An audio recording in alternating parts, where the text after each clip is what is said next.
ఇక మొత్తం మీద కాళేశ్వరం గడువుకు సంబంధించి మరో 2 నెలలు పొడిగిస్తూ రాష్ట్ర ప్రభుత్వం నిర్ణయం తీసుకుంది.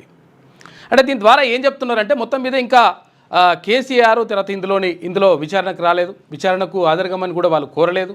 ఇక్కడ కేసీఆర్ కానీ ఇటు హరీష్ రావు కానీ ఆ తర్వాత ఈటెల రాజేంద్రను కూడా పిలుస్తారు. ఎందుకంటే అంటే కొంచెం ఆయన కూడా అంటే ప్రభుత్వంలో పనిచేసింది కాబట్టి ఆయన కూడా తీసుకుంటారని చెప్పేసి తెలుస్తూ ఉంది.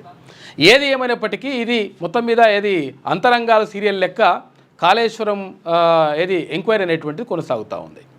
ఇక మరోవైపు విద్యుత్ కొనుగోళ్లకు సంబంధించి విద్యుత్ కొనుగోళ్లకు సంబంధించి కూడా అక్కడ ఎంక్వైరీ జరుగుతూ ఉంది. ఇక అది మెల్లమెల్ల కొనసాగుతుంది.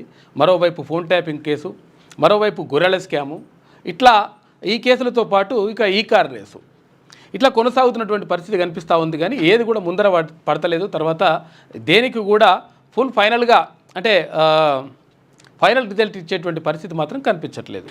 అంటే పూర్తి స్థాయి నివేదిక ఇచ్చేసిండ్రు, తర్వాత అంతా అయిపోయింది. తర్వాత కాళేశ్వరానికి సంబంధించి 109 మంది ఇంజనీర్లని పిలిచిండ్రు, మాట్లాడిన తర్వాత మొత్తం కూడా ఆగమాగం చేసి 1,00,000 కోట్ల రూపాయలని మట్టిలో పోసి ఆగం చేసినటువంటి మాటను చెప్పిండ్రు.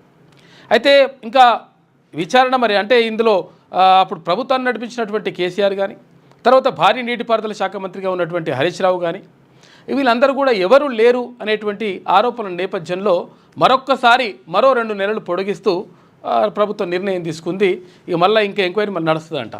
ఆ తర్వాత ఇప్పుడు కొండపోచమ్మ సాగర్కి సంబంధించిన ఎంక్వైరీ కూడా నడవాలంటూ, అంటే కాళేశ్వరానికి సంబంధించి అనుబంధంగా కొండపోచమ్మ సాగర్ను కూడా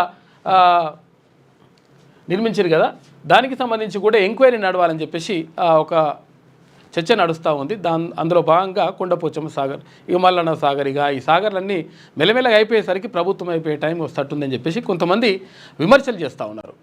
ఏది ఏమైనప్పటికీ నిజంగా కూడా పారదర్శకంగా అప్పుడంటే భారతీయ జనతా పార్టీ ప్రభుత్వం అంటే కేంద్రంలో ఉన్నటువంటి ఎన్డీఏ ప్రభుత్వం కూడా గతంలో ఆరోపించింది.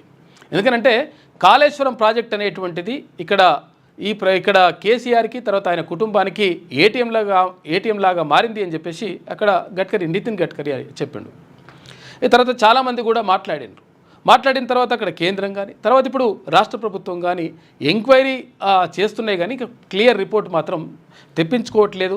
తర్వాత తొందరగా దీన్ని పూర్తి చేయట్లేదు.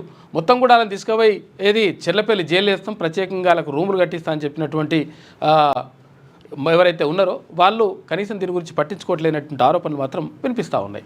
సరే, ఏది ఏమైనప్పటికీ అది మెల్లగా కొనసాగుతుంది. క్యూ న్యూస్లో పనిచేయటకు వీడియో ఎడిటింగ్ మరియు SEOలో అనుభవం గల జూనియర్ ఎడిటర్స్ కావాలను సంప్రదించవలసిన నెంబర్ 8688926084.